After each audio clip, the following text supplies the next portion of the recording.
Are you tirelessly chasing down leads? Or are you building a strategy that brings the right prospects straight to you? In this episode of Two Tall Guys Talking Sales, Kevin Lawson and Sean O'Shaughnessey reveal the secret to transforming your sales approach from frantic prospecting to creating an irresistible sales garden. Learn how aligning your value proposition with your marketing efforts can attract high-quality leads that close faster and with less effort. Plus, discover a simple but powerful shift you can make today to ensure your ideal customers come to you instead of the other way around. Stay tuned. This episode might just change the way you think about sales forever. Welcome back to Two Tall Guys Talking Sales. Remember when you were a kid, or maybe watch your children this spring, and you bought them some butterfly nets, and they ran around trying to catch insects, butterflies, whatever. When you first get them the net, they're going to catch every kind of insect that they possibly can. But if you're trying to catch butterflies in real life, you run around, if you're a kid, see a butterfly, see the flapping wings, and go chase after it and scream and yell and holler and have fun. And you catch that butterfly and go show the parents. However, if you have fallen in love with butterflies, and there are people out there that do that because we have professional butterfly gardens in many major cities. If you have fallen in love with attracting butterflies and liking butterflies, then likely what you did is you planted a garden with special plants. That type of butterfly you think is cool, come and enjoy. You don't put pesticides on that. You don't do things that will attract other things to eat those butterflies or go after those butterflies. Instead, you try to make it a nice home. The same can be true with sales. If you are trying to grow your revenue over the long term, then you need to create a happy place for your prospects to come and visit you. You need to be a place where they get things they need. They get things that they appreciate. They learn about your industry. They learn about their problems and how they can solve their problems. You create a garden to attract them and make them special. However, if you are hungry for revenue, you're probably running around chasing butterflies. Not good, not bad either, but obviously not the most effective use of long-term resources. Kevin, what do you think about this butterflies? Are you a butterfly chaser? Did you chase butterflies when you were a kid? When I was a kid, yes. But now I'm an absolute disciplined gardener. I'm one of the people who has a backyard garden. But it's funny. Now I think about enriching the soil and building the attractor garden, the pollinator garden. I was planning and prepping for this episode, and I looked up the study of butterflies. And everyone listening should go have that knowledge game right now because it's a really long word that I'm not sure how to properly pronounce. So I'm going to leave that as a to-do item for all you listeners out there. But go look up the study of butterflies, and it paints a picture of scale. It comes from the Greek word talking about scale and wings. And that's important because what Sean and I are talking about here is building an attractor garden for your customers so that the butterflies come to you, your prospects and leads come to you. It's a shift in the way we think about achieving quota. When we're thinking about chasing butterflies, having that youthful, spry, going out and finding and discovering new prospects, it's really fun to do. You have a lot of interesting conversations when you relate that to sales, but when you're attracting the right kind of people to your garden, the right type of prospects to your business, you're building the content and the awareness and the attraction tools that is frankly marketing. People understand and are educated. You're going out to the market, gathering the eyeballs so that they come back to you and want to know more about how you serve their need. Your ideal fit is a way that you serve the market. So, Sean, I really like the approach to giving somebody a butterfly net and then saying, go out into the world and catch some butterflies. So for all you sales leaders out there, think about all of your sales people on your team, whether you've got 1 or 100, how many young, early career, new salespeople do you have that you've given a butterfly net, but you haven't instructed them or coached them on how to build their garden? Have you walked down the hallway to your marketing department and talked about how they're building their content library that attracts the right customers and prospects to your product and service? If you're in that age and stage of growth, pause for a moment. Grab a sheet of paper, grab a Word doc, grab a Google Doc, write down how you've thought about attracting butterflies to your garden of content. Think through all the steps and where they encounter your garden. Are they just happen to be passing by? Are they driving down the road and just happen to see a billboard? We talked about that on the last episode about the usefulness of billboards versus the usefulness of digital content. Thinking through all the pieces of your process and of your digital content and how it relates to your product and where someone encounters you is a really critical way to approach how you're building better digital and in-person relationships with your target audience. When I talk to my clients, often I have this conversation with them where they may think the time to close a deal is way too long, or they're frustrated by it. And it's usually because they're a little bit shy on revenue and they want to goose that revenue. And so they just want to get all the deals that they have in their pipeline. They want to get it to close, and they are struggling maybe getting it closed as fast as they would like to. And I tell them that when you chase butterflies, and I actually don't use those words, but when you go out there and try to find deals and your salesperson finds a opportunity, quite likely that customers, that prospect is very early in their decision-making process regarding the thing that you're selling. They may have just realized that they need your solution. And so they're allowed a salesperson to come in, and you are now tracking all of that time as they learn about the market. They have to check out all your competition, whatever. If the lead comes through your garden, through your website, through your marketing campaigns, through all the things that Amy Connor was talking about for our last two episodes. And if you did not listen to Amy's when she was a guest here on our podcast, please go back and check those out. We'll put the links into the show notes so that you can go check them out.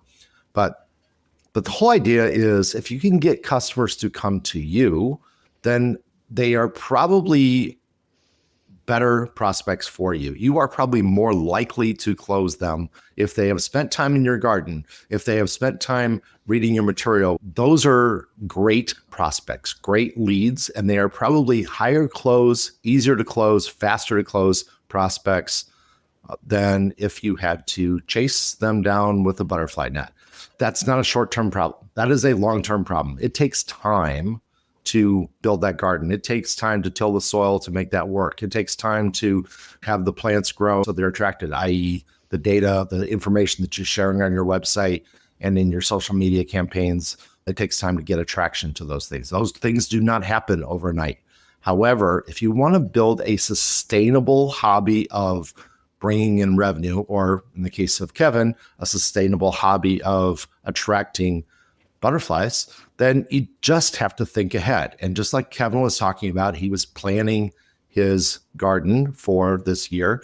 And I'm telling you right now, as we record this episode, no butterflies are out there eating plants. No plants are really even growing yet. We're still very much in the dormant season of the year, but you're going to plan ahead. And that's how you have an effective lead generation program. So let's get tactical. And our audience, we're imagining all of you are listening, are either salespeople, sales leaders, business owners, someone who's got responsibility to attracting customers, closing customers. So tactically, we've got to do work on all the things all at once. It means being intentional with your marketing, your content, your outreach to referral partners, your outreach to potential buyers, your messaging to people who could refer you to a opportunity, really leaning into your existing customers, making sure they are happy with what you're delivering. Customer testimonials is great feedback because you may think you're winning because you're winning new deals, but if people are not happy with your deals, you need to structure how you're delivering it or the product and value they're receiving. So it's important to think through the components of your tools. Now, if we're going to relate this to a garden, to give that analogy, we're talking about bearing fruit as the end goal, right? Bearing fruit is quota production. That's the invoice. But we've got to back up all the way to getting the soil ready, planting a seed, soil amendments, water, sunlight, protection, pest control, all the things. All those things have direct correlations to sales activity. Making sure you have product market fit, preparing the soil, marketing, people, training. planting a seed, customer-facing messaging, nurturing, whether it's campaigns or content or other things. You've got to engage people before, to Sean's point, before they know they're ready to buy. They need to be aware of you to know how to interact with you and transact with you. All of these things are in pattern and on a trajectory to you acquiring a customer relationship. So if you're not doing these things, pause, figure out the stages in your buyer's journey, and make sure you're addressing their needs through each stage with appropriate contact relationship. If you're doing nothing, the first thing I like to ask people to do is to get intentional about their value proposition. Have they determined what the customers, the prospects, the market wants? And Sean, you and I both do value proposition workshops for companies, and we both do it in a very similar way because everybody needs to know how to talk to the market. We got a couple minutes here left. Take that and run with it because you do a great job of explaining it verbally and drawing that picture for the market of what they should be doing with a value proposition. Thank you very much for that compliment. So yeah, the value proposition actually is tied to who your ideal profile is. In fact, if I do the workshop for you, and Kevin, I think you do this in your steps too, the first thing you do when you're trying to figure out what's your value proposition is you figure out who are you selling to? Who is that perfect company person that you are selling to? And it really is company and person. So who's that buyer at that perfect company? And who's that perfect buyer? What are the roles? What are the titles? What are the requirements that person has to have? So the more you understand that, the better off you are in creating your quote unquote elevator pitch, your value proposition. And value proposition is just a long fancy name the consultants gave a long time ago for what's your elevator pitch, right? What are you saying? And then are you using that elevator pitch or that value proposition in all of your deliverables that you give to everybody? So let's go back to that chasing butterflies. Not so much the garden in this case, but the chasing butterflies. So when you are a young child or when you have your children or your grandchildren running out there chasing butterflies, you didn't tell them what their ideal client profile was. You didn't tell them their ideal butterfly to catch. You just said, go catch some butterflies. Now, you may have known there's only 2 or 3 butterflies in the yard today, but that's perfectly fine. They didn't know that. So they ran around and they chased them all. And they might have caught some moths in the process because a moth to a kid looks the same as a butterfly. Knowing who your ideal client profile is really important for developing your value proposition. Now, your value proposition doesn't really align very well with a butterfly net. Let's be honest. That's an active thing. You're not really doing it. But your value proposition aligns really well with the things that are in your garden that attracts the type of butterflies that you want. Maybe you don't want to attract moths in your butterfly garden. Maybe what you really want to do is you want to just attract a certain type of butterfly. So you've gone online, you've done all the research to figure out what kind of butterfly do I want to attract and how do I do it? And what kind of food does that butterfly like to have in the garden that the butterfly comes to you? The same thing's true with your elevator pitch. What can you say? What do you talk about? What are your goals and how are you trying to do it so that you can present a valuable thing to that customer and it's everywhere? So I like to say that if you create a value proposition, you're going to have variations of it. The core message of your value proposition has to be the leading message when I go to your website. If I go to your website and I see things are not part of your value proposition, then you probably are not attracting the right butterflies because that's the first place that somebody is going to go. And also make sure that website looks good on a phone because many people are doing their research on the phone. So you just need to make sure that your message, your attractors are on the website so that reinforces the salesperson's message when they talk. We do X, and we do X is obvious when you go to the site. When you go to the site, I don't see any X, so maybe they don't do X, right? So it's a very big deal to spend a lot of time thinking about how do we attract people? How do we bring them in? Does it align with our value proposition message? And you're right. And in fact, in the show notes, we actually offer this that you can reach out to us and we will do a value proposition workshop. So now that we're at the end of this episode, I encourage you to look at our show notes because in our show notes, we have a ton of information every single episode that we do where we can teach you, we can make you better, including how do you do a value proposition workshop? And we can help you build a better garden And we encourage you to build the best garden that you possibly can to get the right prospects coming to you and shortening up your sales buyer cycle. Thank you very much. See you next Tuesday at 4:30.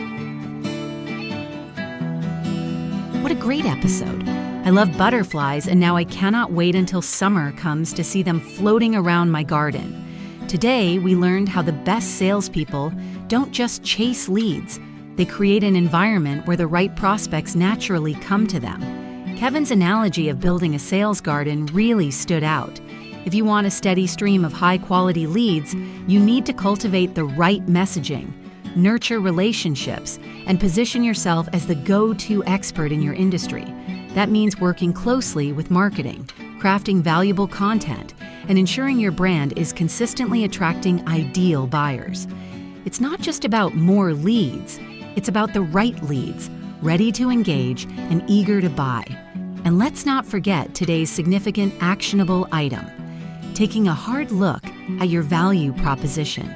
If your messaging isn't crystal clear and directly aligned with your ideal customer, you're making it harder for them to say yes. Don't let this slip through the cracks. Before you move on to your next task, take 5 minutes to assess whether your website, marketing, and sales conversations all reinforce the same compelling value. A small adjustment today could lead to major wins tomorrow. If you ever need help with sales, sales management, or scaling your company's revenue, Sean and Kevin are here to help. Their contact details are in the show notes, along with a quick assessment to see if your sales team is performing at its best. Don't leave your success to chance. Take that assessment and see where you stand. You can also reach out to Kevin or Sean to ask them to help you build a great value proposition or elevator pitch. Are you saying the correct attractor words that will allow your ideal client profile to meet you? Sean and Kevin can help you if you reach out to them. And of course, if you haven't already, make sure to subscribe to Two Tall Guys Talking Sales on your favorite podcast platform so you never miss an episode. Every Tuesday at 4:30 p.m. Eastern, Sean and Kevin bring you real-world strategies to help you close more deals, lead with confidence, and grow your business. Until next Tuesday at 4:30 p.m. Eastern Time, happy selling.